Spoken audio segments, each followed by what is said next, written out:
flor, abeja, lágrima, pan, tu voz. Letras, letras. La noche, letras. Noche de letras.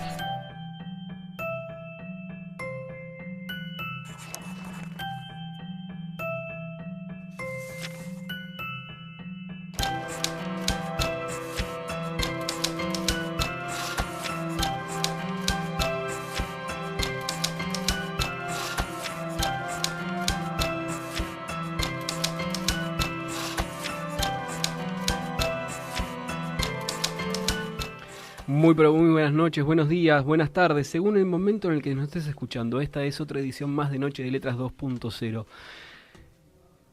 Un programa que en realidad la semana pasada quedó medio rengo. El que quedó rengo fui yo, estaba para atrás, la verdad, así que los dejé sin compañía prácticamente. Pero bueno, alguna vez la rueda pincha, así que eso fue lo que pasó. El programa de hoy, en realidad, estuvimos como dando vueltas con invitados. Estuvimos trayendo invitados de México. Estuvimos con invitados de El Salvador. Estuvimos por ahí dando vueltas coqueteando con algún invitado chileno también. Y era momento de volver acá, a este lugar que es tan nuestro. Y hay uno de los espacios culturales que en los últimos tiempos a mí me gustó, quizás porque en realidad lo descubrí yo, tarde, obviamente. Pero hace un tiempo, y debo decir que fue después de las inundaciones en La Plata, me acerqué a la ciudad de La Plata desde la cuestión de literaria y empecé a descubrir un movimiento muy interesante que hay allá. Y la verdad es que me gustó mucho cómo se está trabajando en algunos sectores, cómo trabajan algunas editoriales, cómo trabaja un montón de gente que está dándole pulso a lo que es la literatura, desde un montón de lugares.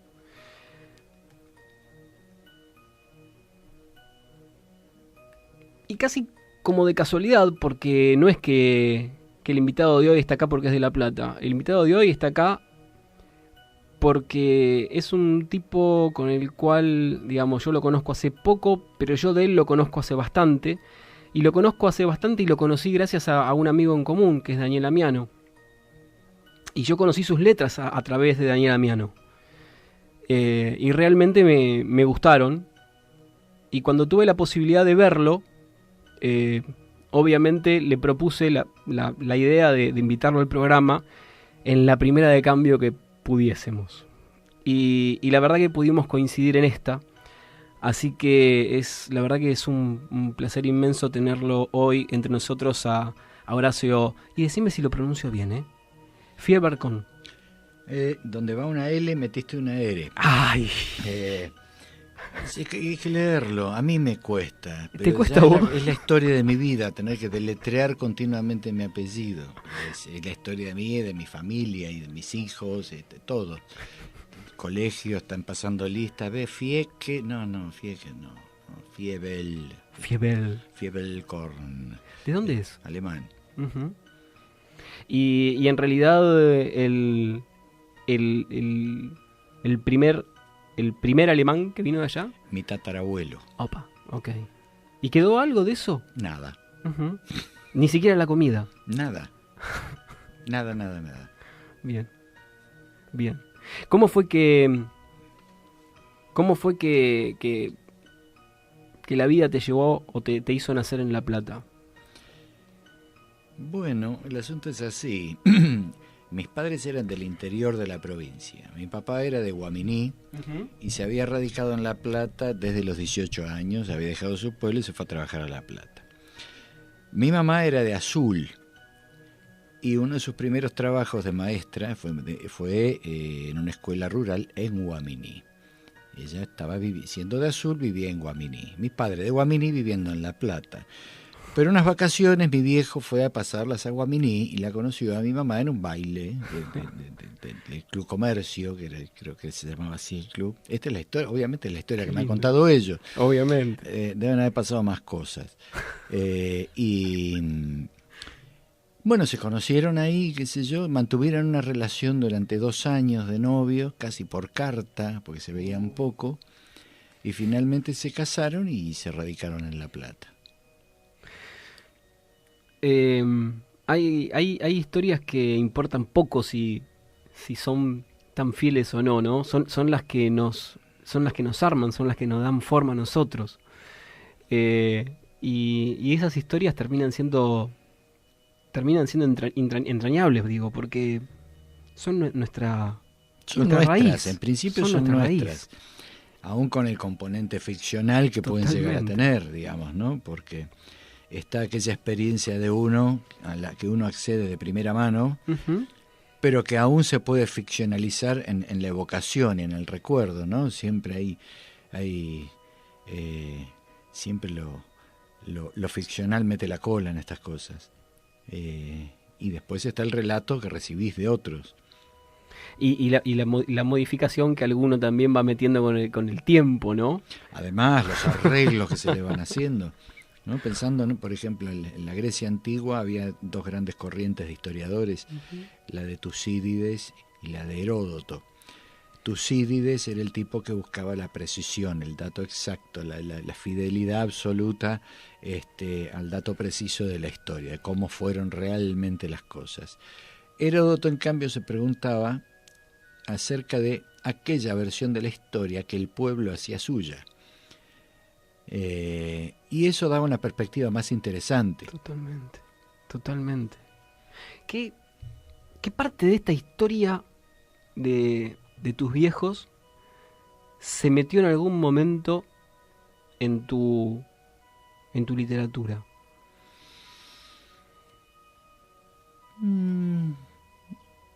Mirá, cuando eso empieza a aparecer en mi literatura, hay una parte de esa historia que ya no estaba, porque mi vieja se murió en el año 81. Entonces, sí o sí va a aparecer como evocación medio fugaz por momentos. La muerte de mi viejo es de hace 10 años, pero así todo también aparece, pero ya con los hechos consumados.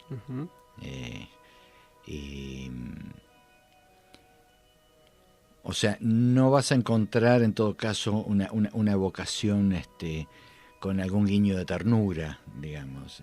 Me he hecho todo tipo de preguntas.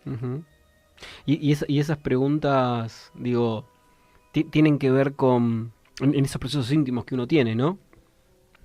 Tienen que ver con un reconocerse. Hasta cierto punto, no estoy tan seguro. Porque eso clausura las preguntas. Claro. Te reconoces y bueno, se acabó la pregunta. Uno se sigue haciendo preguntas, porque nunca te terminas de reconocer. Eso es interesantísimo. Ese es el proceso de crecimiento. Al menos en teoría.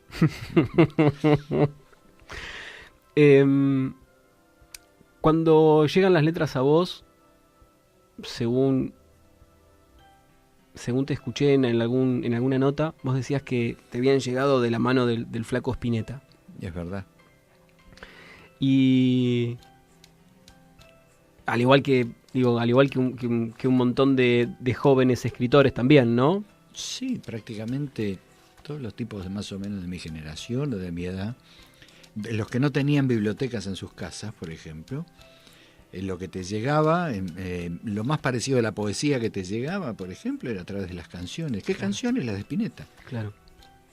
Y justamente eso te iba a preguntar, porque en realidad a vos te llega la poesía a través del Flaco, pero después fuiste construyendo tu idea de poesía.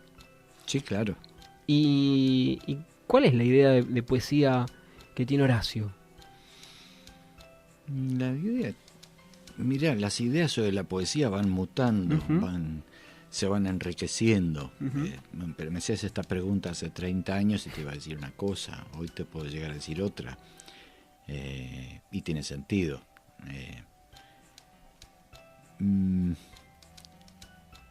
No sé muy bien qué decirte en este punto, porque también hubo una época que para mí tenía sentido hacerme ciertas preguntas, ahora que como que las deseché, como Me que encanta te preguntan eso. por qué escribís, qué sé yo. Sí, preguntáselo a alguien que tenga algo para decir sobre el punto. Escribo para esto, para... Cada cual aporta un grano de verdad, Ujú. una verdad genérica en ese Ujú. punto, pero yo ni siquiera tengo ganas de respondérmelo. Totalmente. Bueno, en realidad me gusta este tipo de apertura porque muchísimas veces, y muchas veces salió en esta mesa y también, a ver, para mí es respetable, totalmente respetable. Quien tiene una idea totalmente armada de qué es. Y me parece, yo soy de la idea que esto va mutando, ¿no? Vamos, sí, claro. Y que en esa mutación, si uno está tan rígido, Yo suelo no ser rígido, no. A ver, alguna vez cuando era muy joven era muy rígido, pero sufría mucho, no la pasaba bien. totalmente. Sí, pero fue un asunto que hasta pasa por una cuestión de supervivencia emocional. Te preguntas, bueno, ¿querés seguir sufriendo como el rígido idiota que sos? O vas a meter algún cambio a alguna cosa? Y obviamente opté por lo segundo.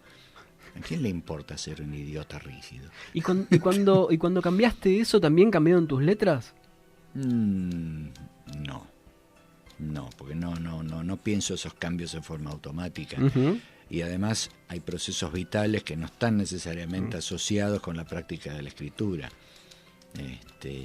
Lo que yo te decía recién tenía más que ver con una cuestión existencial. Totalmente. No tenía que ver con lo literario. Y de todas maneras, sí puede haber cambios fuertes en tu vida, pero va a pasar un tiempo hasta que eso pueda sedimentar Ujú. en otro tipo de producción diferente a lo que venías haciendo.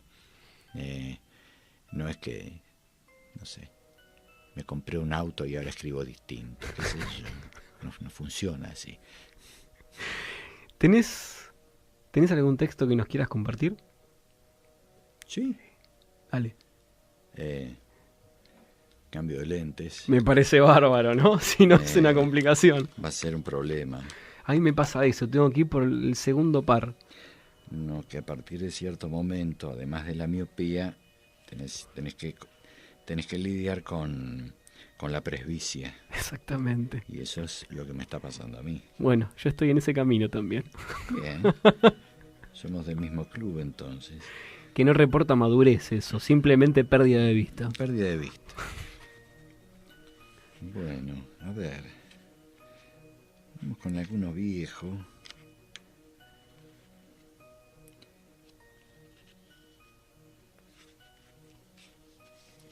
Pero esto es viejo.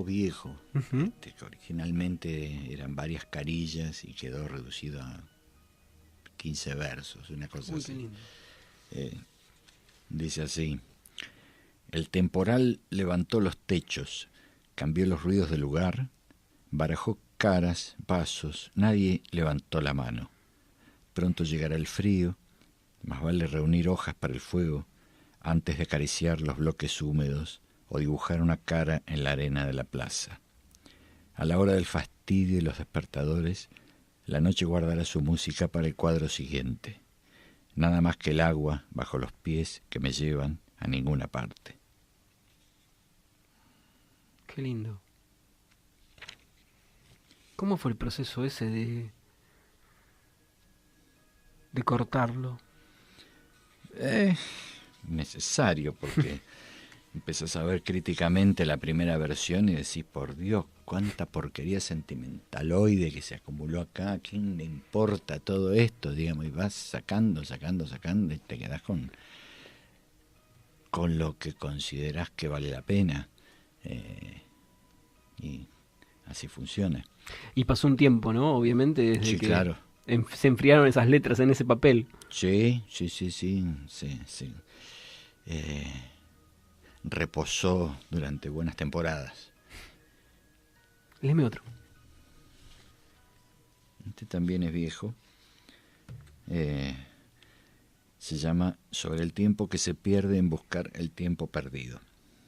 Y dice así: los discos de vinilo decían 33,5 RPM, aunque las bandejas andaban siempre un poco más lento o un poco más rápido, de modo tal que la música nunca fue lo que nuestro oído creía percibir, y así, de las miles de veces que escuchamos A Day in the Life, Las Cuatro Estaciones, Lady Jane, Los Mareados o Visiones de Johanna, resultan largas horas robadas por el tocadiscos a la pieza original, o en su defecto, versiones prolongadas que agregaban minutos a la música, voces más gruesas, bajos más bajos, largos pasillos entre notas. ¿Acaso la única opción a mano para que vuelva la música perdida sea girar el disco en sentido inverso, lo que permitirá escuchar, encriptada y secreta, la vieja canción del pelotudo? Me gusta. Tenés, obviamente, al menos a mí me generan imágenes y sonido, ¿no? Este poema. Y ¿cómo es que pensás? ¿Cómo es que te vienen? ¿Te vienen en imágenes? ¿En sonidos? ¿En olores? Llegan en imágenes, pero después se va desplegando de otra manera. Yo estoy muy atento al sonido. No de una forma demasiado calculada. Siempre hay hay un forcejeo entre el sentido y el sonido. Hay algunos autores donde en algunas obras se impone por completo el sonido. Uh-huh. Por ejemplo, hay un libro de Ricardo Celarrayán, que desde el año 91, que se llama Roña Criolla, que ahí en ese libro de Cela, ahí se impone por completo el sonido por sobre el sentido. Uh-huh. Sin embargo, vos sabés y sentís que te están hablando en tu idioma. Uh-huh. Como las letras de Solaris, por Uh-huh. ejemplo. Uh-huh. Horacio, y vos decís que son imágenes.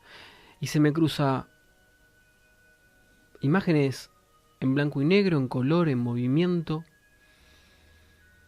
No sé qué decirte. Son imágenes. Uh-huh. Aparecen de una manera muy genérica. Mi mente no las traduce a color o en blanco y negro. Y ahí me quedé. Está muy bien. Está muy bien. Sabés que a lo largo de este ciclo ya lleva 3 temporadas. Más de una vez fui como escuchando y reescuchando programas. Y cosa que me resultó fascinante, porque cuando empecé con este recorrido, estúpidamente, pensé que todos más o menos pensábamos igual. Uh-huh. Y a todos nos llegaba casi de la misma manera las cosas. Y empecé a ver como realmente hay, no sé, tuvimos 65 entrevistas, no sé si 65 visiones distintas, pero que francamente hay un abanico increíble y que es interesantísimo ver cómo funciona. Y me parece interesante poder conocer este tipo también de procesos, ¿no? Cómo se va dando el funcionamiento creativo. Uh-huh. Porque a veces es poder contactar en un pedacito con el autor desde otro lugar. Sí, me llama la atención que ese aspecto resulte interesante. Uh-huh. Por ejemplo, a mí no me resulta en absoluto interesante. Uh-huh. Explicar muy puntualmente, a veces, qué sé yo, me he puesto a desplegar una explicación sobre algún texto que necesitaba un poquito de luz, pero no estoy tan enamorado de mí mismo, digamos, como para pensar qué hermoso proceso creativo estoy teniendo, digamos. No, es que aparte también cambian. Me causa un poco de gracia en el fondo. Uh-huh. Todo eso, digamos. Uh-huh. Nada, eso. No, y aparte también eso va cambiando, porque con el paso del tiempo ese proceso también se modifica, sí, o sea, no pero es... además no logro interesarme en eso. Eso no se lo preguntaría a nadie, por ejemplo. Uh-huh. Hola, fulano, ¿cómo escribiste? No, está. Agarro tu texto, tu novela, tu poema, qué sé yo, lo analizo, me gusta, lo dejo entrar, que yo lo disfruto, lo padezco, no sé. Lo padezco. Pero no le voy a preguntar cómo. Uh-huh. ¿Y a quién estás disfrutando o padeciendo ahora?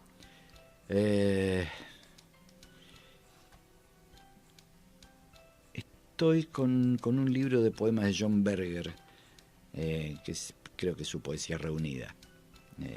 O sea, obviamente es un volumen mucho menor que si reuniera su novelística, que es mucho más vasta. Pero también estoy releyendo a Wallace Stevens, Cela Rayante, lo mencioné recién. Exactamente.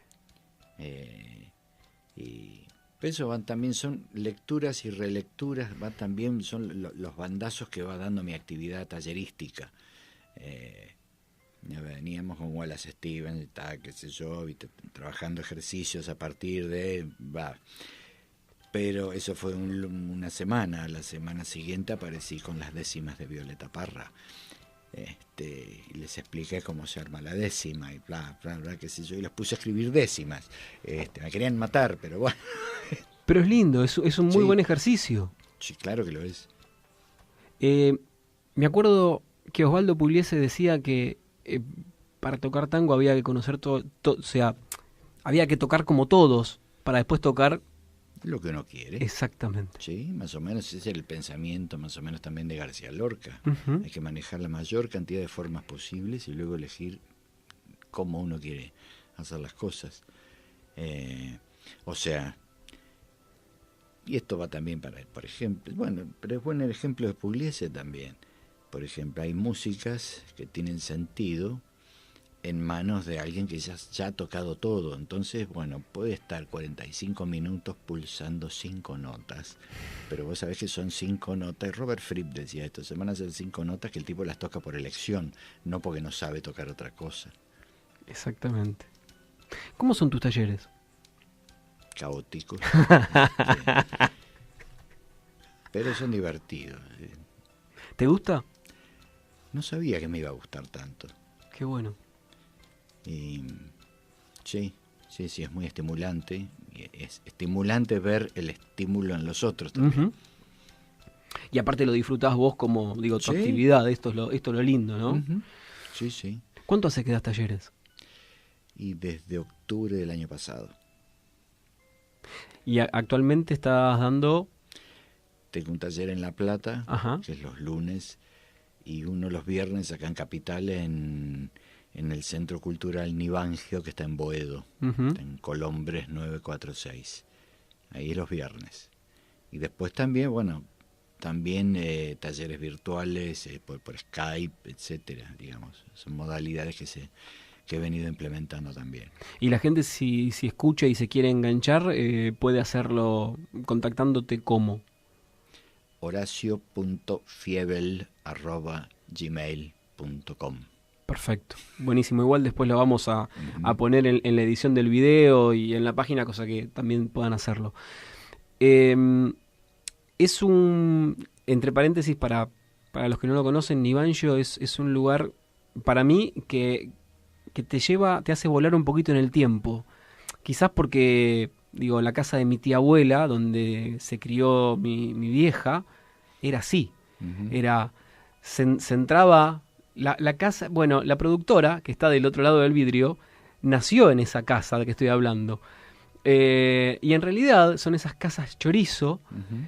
pero es una casa que parecería estar... Y me da piel de gallina. Esta es la parrillada completa. Exactamente. Digamos, de todo, digamos, porque es inmenso. Y si algo le faltaba, encima tiene cultura. Aparte de estar muy bien cuidada. Así que es una invitación como para que vayan. Las empanadas son muy ricas. Es un lugar muy activo. Hay talleres de todo tipo. Hay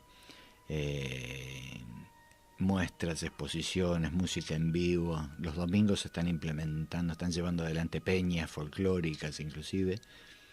O sea, es un menú muy variado. Es un muy lindo espacio. Nibangio. Sí, totalmente. Léenos un par más, por favor. Bueno.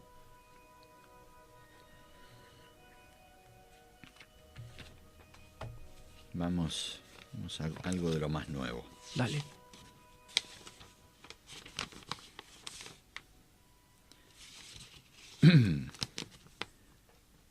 Bueno, este se llama remo. Remar donde se retire el agua. El golpe del remo a cuchillo, compás detrás del músculo, atrás, adelante. Remar, sin amarre a lo que dé, porque los mapas ya se achicaron.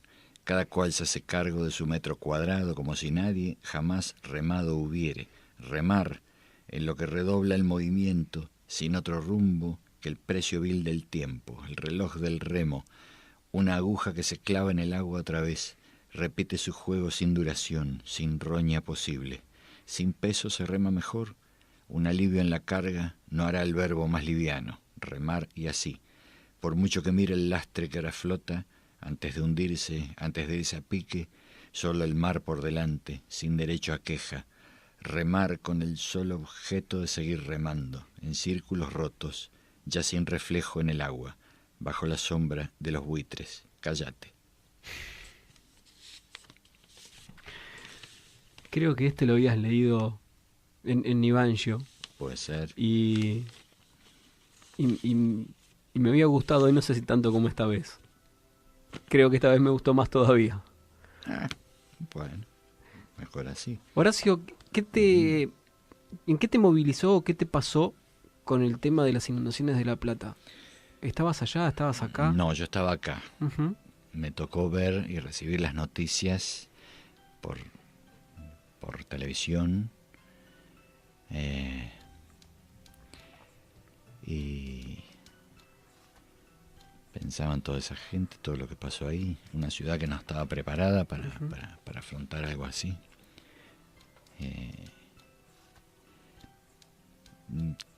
Que yo diga lo que sentí en ese momento, hasta te diría que es una falta de respeto, sabiendo que hay gente que la pasó muchísimo peor.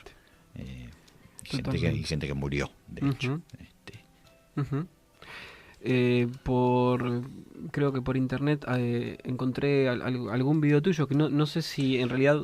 El video no es mío, Eso te iba es a una preguntar. especie de video poema que armé con un video que rasqué por ahí, y el texto sí es mío. Que me parece buenísimo, me encantó.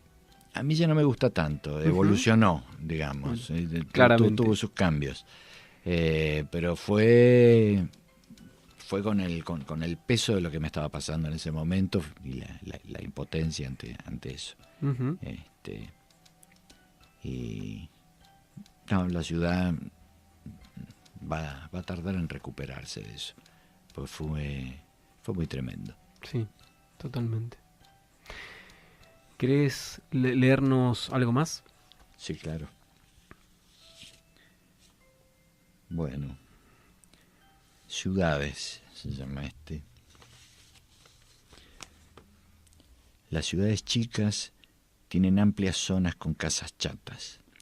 Por eso se puede ver el horizonte apenas tocado por siluetas de árboles y construcciones. La presencia continua del horizonte en las ciudades chicas invita a la libertad y por lo mismo genera angustia, con una carga de terror y encierro que no puede nombrarse. Sus habitantes no saben ser libres.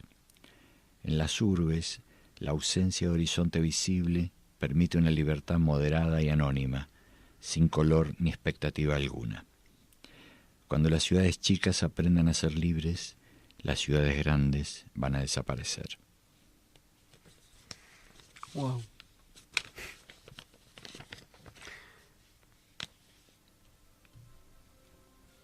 ¿Te jode, te pesa el tema de... o te jodió, te pesó el tema de vivir en Buenos Aires?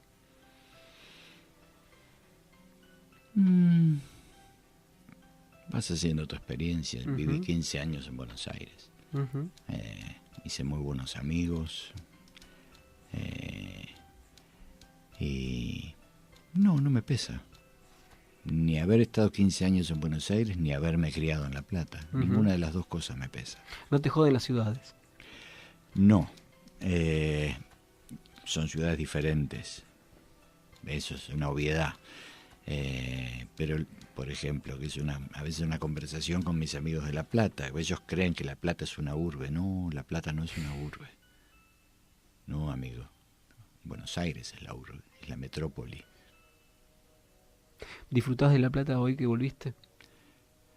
Sí, aunque no salgo, no voy mucho a la ciudad, vivo más bien en un barrio alejado. Pero sí. Sin sorpresas ya, digamos, la conozco demasiado. ¿Cómo son tus vínculos con la escritura? ¿Le dedicas algún tiempo o cuando Aparece, te llega? digamos, no creo demasiado en la inspiración divina, o sea, quiero decir, no me voy a pasar como Rilke 11 años a que me baje la segunda elegía de Duino. Y empieza a zumbarte una idea por la cabeza como un bicho molesto, digamos, tratás de evitarlo. Bueno, cuando ya no puedes evitar más, entonces en ese momento ya, bueno, te pones y haces algo. Y ahí hace falta algo más que inspiración. Pero sí, no, soy muy indisciplinado. No tengo ninguna disciplina. Estamos terminando el programa, pero recomendanos algunos escritores que vos digas, bueno, de los que están ahora, de los contemporáneos. Contemporáneos son, ¿no? Desde algún pibe que está publicando, dando vueltas, hasta... Apollinaire. Exactamente. Recomendanos un par de libros que digas, bueno, a ver, este para mí... Bueno, yo voy a pensar en términos de obras concluidas. Bien. La poesía completa de Arnaldo Calveira es una.